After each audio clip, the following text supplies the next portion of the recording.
Hello, welcome to the my channel. Good morning ಎಲ್ಲರಿಗೂ. ಎಲ್ಲರೂ ಹೇಗಿದ್ದೀರಿ? ನೀವೆಲ್ಲ ಚೆನ್ನಾಗಿದ್ದೀರಾ ಅಂತ ಭಾವಿಸ್ತಾ ನಾನು ಕೂಡ ತುಂಬ ಚೆನ್ನಾಗಿದ್ದೀನಿ.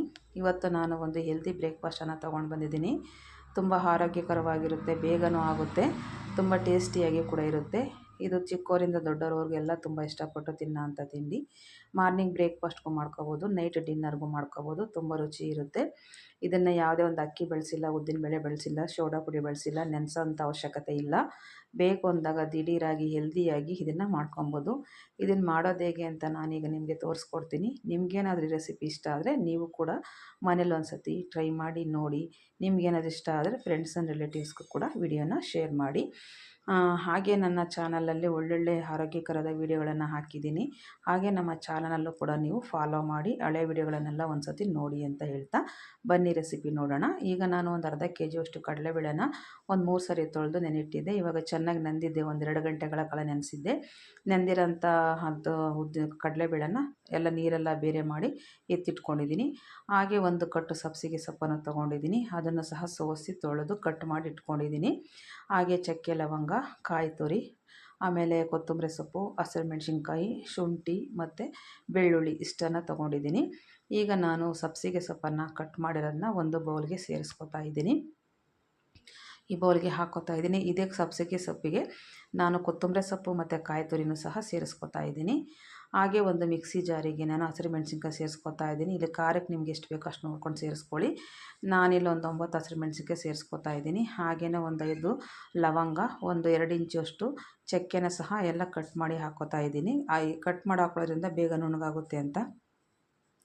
1-2 ಇಂಚಷ್ಟು ಶುಂಠಿ ಚಿಕ್ಕದಾಗಿ ಕಟ್ ಮಾಡಿ ಹಾಕ್ಕೊಂಡಿದ್ದೀನಿ. ಬೆಳ್ಳುಳ್ಳಿನೂ ಅಷ್ಟೇ 1-2 ಗೆಡ್ಡೆ ಸುಲಿದು ಹಾಕ್ಕೊಂಡಿದ್ದೀನಿ. ಇಷ್ಟನ್ನು ನೀರು ಹಾಕದಲ್ಲೇ ಹಾಗೆಯೇ ಇದನ್ನು ಗ್ರೈಂಡ್ ಮಾಡ್ಕೊಂಬರಬೇಕು. ಈ ಥರ ಆಗುತ್ತೆ. ಈ ಥರ ಆಗಿರೋದಕ್ಕೆ ಇದಕ್ಕೇ ನಾನು ಕಡಲೆಬೇಳೆನ ಸೇರಿಸ್ಕೊತಾ ಇದ್ದೀನಿ. ನೆನೆಸಿರೋಂಥ ಕಡಲೆಬೇಳೆನ ಸ್ವಲ್ಪನೇ ಹಾಕ್ಕೊಂಡು ತರ್ತರಿಯಾಗಿ ರುಬ್ಕೊಂಬರಬೇಕು. ಇದನ್ನು ಜಾಸ್ತಿ ನುಣ್ಣಗೆ ರುಬ್ಬಾರ್ದು, ತರ್ತರಿಯಾಗಿದ್ದರೆ ಚೆನ್ನಾಗಿರುತ್ತೆ. ಈ ಥರ ಒಂದೊಂದು ಕಡಲೆಬೇಳೆ ಹಾಗೆ ಇದ್ದರೂ ಚೆನ್ನಾಗಿರುತ್ತೆ, ಏನೂ ಪ್ರಾಬ್ಲಮ್ ಇಲ್ಲ. ಇದೇ ಥರ ರುಬ್ಬಿ ಹಾಕ್ಕೊಂಡಿದ್ದೀನಿ. ಇನ್ನೊಂದು ಸರಿ ಅದೇ ಜಾರಿಗೆ ಇನ್ನೊಂದು ಸ್ವಲ್ಪ ನಾನು ಕಡಲೆಬೇಳೆನ ಇದೇ ಥರ ತರ್ತರಿಯಾಗಿ ರುಬ್ಬಿ ಸೇರಿಸ್ಕೊತಾ ಇದ್ದೀನಿ. ನಾನು ಎಲ್ಲ ನೆನೆಸಿರೋಂಥ ಕಡಲೆಬೇಳೆನೆಲ್ಲನೂ ರುಬ್ಬಿ ಹಾಕ್ಕೊಂಡು ಇದಕ್ಕೆ ರುಚಿಗೆ ತಕ್ಕಷ್ಟು ಉಪ್ಪನ್ನು ಸೇರಿಸ್ಕೊಂಡು ಎಲ್ಲ ಮಿಕ್ಸ್ ಮಾಡ್ಕೊತಾ ಇದ್ದೀನಿ ಒಂದು ಸತಿ. ಇದಕ್ಕೆ ನೀರು ಹಾಕಿ ರುಬ್ಬಿಲ್ಲ, ನಾನು ಹಾಗೆ ರುಬ್ಬಿದ್ದೀನಿ. ಯಾಕಂದ್ರೆ ನೀರು ಹಾಕ್ಬಿಟ್ರೆ ತೆಳ್ಳಗಾಗ್ಬಿಡುತ್ತೆ. ಬೇಕಿದ್ರೆ ನೀರು ಸೇರಿಸ್ಕೊಬೋದಲ್ವ. ಹಾಗಾಗಿ ನೀವು ಮಿಕ್ಸಿ ಜಾರಿಗೆ ಸ್ವಲ್ಪ ಹಾಕ್ಕೊಂಡು ರುಬ್ಬಿದರೆ ನೀರು ಹಾಕೋ ಅವಶ್ಯಕತೆ ಇಲ್ಲ, ಆರಾಮಾಗಿ ರುಬ್ಕೋಬೋದು. ಜಾಸ್ತಿ ಹಾಕಿ ರುಬ್ಬಕ್ಕೆ ಹೋದರೆ ನೀರು ಹಾಕಬೇಕಾಗುತ್ತೆ, ಆವಾಗ ಅದು ರುಬ್ಬೋದಿಲ್ಲ. ಹಾಗಾಗಿ ಇದೊಂದು ಟಿಪ್ಸು. ಸ್ವಲ್ಪನೇ ಹಾಕಿ ತರ್ತರಿಯಾಗಿ ರುಬ್ಬಿ ಚೆನ್ನಾಗೇ ರುಬ್ಬುತ್ತೆ. ರುಬ್ಕೊಬಂದು ಈ ಥರ ಎಲ್ಲ ಮಿಕ್ಸ್ ಮಾಡಿ ಇಟ್ಕೊಂಡಿದ್ದೀನಿ. ನೋಡಿ, ಥರ ನಾನೇನು ನೀರು ಸೇರಿಸಿಲ್ಲ. ಎಷ್ಟು ಚೆನ್ನಾಗಿವಾಗ ಕೈಯಲ್ಲಿ ಉಂಡೆ ಮಾಡಿದ್ರೆ ಉಂಡೆ ಥರ ಆಗುತ್ತೆ. ಈ ಥರ ಆಗಬೇಕು. ಈಗ ನಾನು ಇದಕ್ಕೆ 1 ಕಪ್ಪು ಸಣ್ಣ ರವೆನ ಸೇರಿಸ್ಕೊತಾ ಇದ್ದೀನಿ. ಇದನ್ನು ನೀವು ಏನಾದರೂ ಬೆಳಗ್ಗೆ ಟೈಮ್ ತಿಂಡಿಗೆ, ಡಿನ್ನರ್ಗೆ ಮಾಡ್ಕೊಳ್ಳೋದಾದರೆ ಈ ಥರ ರವೆನ ಸೇರಿಸ್ಕೊಳ್ಳಿ. ಇಲ್ಲ ಸಂಜೆ ಟೈಮು ಈವ್ನಿಂಗ್ ಸ್ನ್ಯಾಕ್ಸ್ ಥರ ತಿಂತೀವಂದರೆ ರವೆನ ಸೇರಿಸ್ಕೊಬೇಡಿ. ಹಾಗೆ ಮಾಡಿ. ಆ ಥರ ಮಾಡಿದ್ರೆ ಒಂಥರ ರುಚಿ ಚೆನ್ನಾಗಿರುತ್ತೆ, ರವೆ ಸೇರಿಸಿದ್ರೆ ಒಂಥರ ರುಚಿ ಚೆನ್ನಾಗಿರುತ್ತೆ. ಬ್ರೇಕ್ಫಾಸ್ಟಿಗೆ ಮಾಡೋಂಗಿದ್ರೆ ರವೆ ಸೇರಿಸ್ಕೊಳ್ಳಿ, ಇಲ್ಲ ಅಂದರೆ ಹಾಗೆ ಮಾಡ್ಕೊಳ್ಳಿ. ಈಗ ನಾನು ಒಂದು ಸ್ವಲ್ಪ ನೀರನ್ನು ಸೇರಿಸ್ತಾ ಇದ್ದೀನಿ. ಯಾಕಂದರೆ ರವೆ ನೆಂದ ಮೇಲೆ ಸ್ವಲ್ಪ ಗಟ್ಟಿಯಾಗಿ ಹೋಗ್ಬಿಡುತ್ತೆ ಹಿಟ್ಟು. ಅದಕ್ಕೆ ಒಂದು ಸ್ವಲ್ಪ ಒಂದು ಅರ್ಧ ಲೋಟದಷ್ಟು ನೀರನ್ನು ಸೇರಿಸ್ಕೊಂಡು ಕಲಸಿದ್ದೀನಿ. ಈಗ ನಾನು ಒಂದು ಪಾತ್ರೆಯಲ್ಲಿ ನೀರನ್ನು ಕಾಯೋದಕ್ಕೆ ಇಟ್ಟಿದ್ದೀನಿ. ಅದ್ರ ಮೇಲೆ ಒಂದು ಸ್ಟ್ರೈನರನ್ನು ಇಟ್ಟು ಅದಕ್ಕೆ ನಾನು ಸ್ವಲ್ಪ ಎಣ್ಣೆ ಅಥವಾ ತುಪ್ಪ ಯಾವುದಾದ್ರೂ ಸರಿ ಈ ಥರ ಎಲ್ಲನ ಗ್ರೀಸ್ ಮಾಡ್ಕೊಬೇಕು. ನಾವು ಇದರಲ್ಲಿ ಬೇಯೋದಕ್ಕೆ ಇಟ್ಟಾಗೆಲ್ಲ ಅಂಟಬಾರ್ದು, ಅದಕ್ಕೋಸ್ಕರ ಈ ಥರ ಎಲ್ಲ ಗ್ರೀಸ್ ಮಾಡ್ಕೊತಾ ಇದ್ದೀನಿ ಸ್ಟ್ರೈನರ್ಗೆ. ಇವಾಗ ನೀರನ್ನು ಕಾಯೋದಕ್ಕೆ ಇಟ್ಟಿದ್ದೀನಿ. ಈಗ ನೀರು ಕಾಯ್ತಾ ಇದೆ. ಈಗ ಹಿಟ್ಟು ಕೂಡ ನೆಂದಿದೆ. ರವೆ ಹಾಕಿದ್ಮೇಲೆ ಒಂದು 5 ನಿಮಿಷ ಆಗಿ ರೆಸ್ಟ್ ಮಾಡೋಕ್ಕೆ ಬಿಡಬೇಕು. ಒಂದು ಸ್ವಲ್ಪ ಅರ್ಧ ಲೋಟ ನೀರು ಹಾಕಿ ಕಲಸಿ ನಾನು ಒಂದು ಅರ್ಧ ಲೋಟ ನೀರು ಹಾಕಿ ಒಂದು 5 ನಿಮಿಷ ರೆಸ್ಟ್ ಮಾಡೋದಕ್ಕೆ ಬಿಟ್ಟಿದ್ದೆ. ಈಗೆಲ್ಲ ಚೆನ್ನಾಗಿ ನೆಂದಿದೆ ರವೆ ಕೂಡ. ಈಗ ಈ ಥರ ನಾನು ಉಂಡೆಗಳನ್ನಾಗಿ ಮಾಡ್ಕೊತಾ ಇದ್ದೀನಿ. ಮಾಡಿಕೊಂಡು ಎಲ್ಲನೂ ತಟ್ಟೆಗೆ ಇಟ್ಕೊಂಡಿದ್ದೀನಿ. ಇದನ್ನು ಈಗ ನೀರು ಮರಳ್ತಾ ಇದೆಯಲ್ಲ, ಅಲ್ಲಿ ಸ್ಟ್ರೈನರ್ಗೆ ಎಲ್ಲ ಜೋಡಿಸ್ಕೊತಾ ಇದ್ದೀನಿ. ಈ ಥರ ಎಲ್ಲ ಇದ್ರ ತುಂಬಾ ಜೋಡಿಸ್ಕೊಬೋದು, ಎಷ್ಟಾಗುತ್ತೋ ಅಷ್ಟು ನೋಡಿಕೊಂಡು. ನಾನೆಲ್ಲ ಕಲಸಿದ್ದಿಷ್ಟು ಇದಕ್ಕೆ ಆಯಿತು.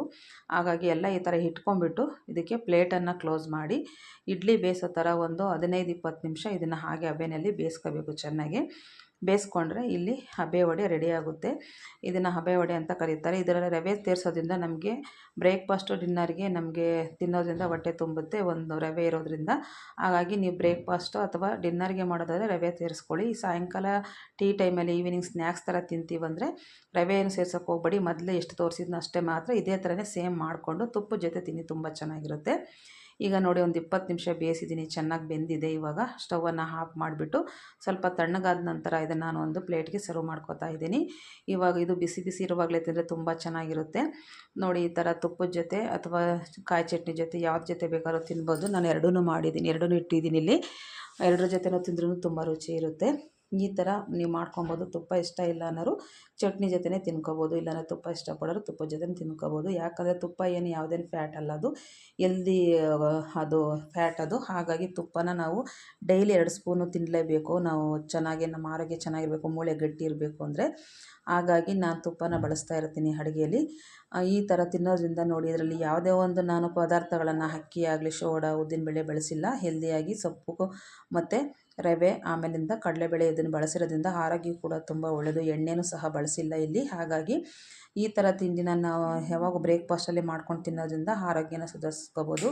ಡಯಟ್ ಮಾಡೋರು ಕೂಡ ಈ ಥರ ಫುಡ್ಗಳನ್ನು ಮಾಡ್ಕೊಂಡು ತಿನ್ಬೋದು.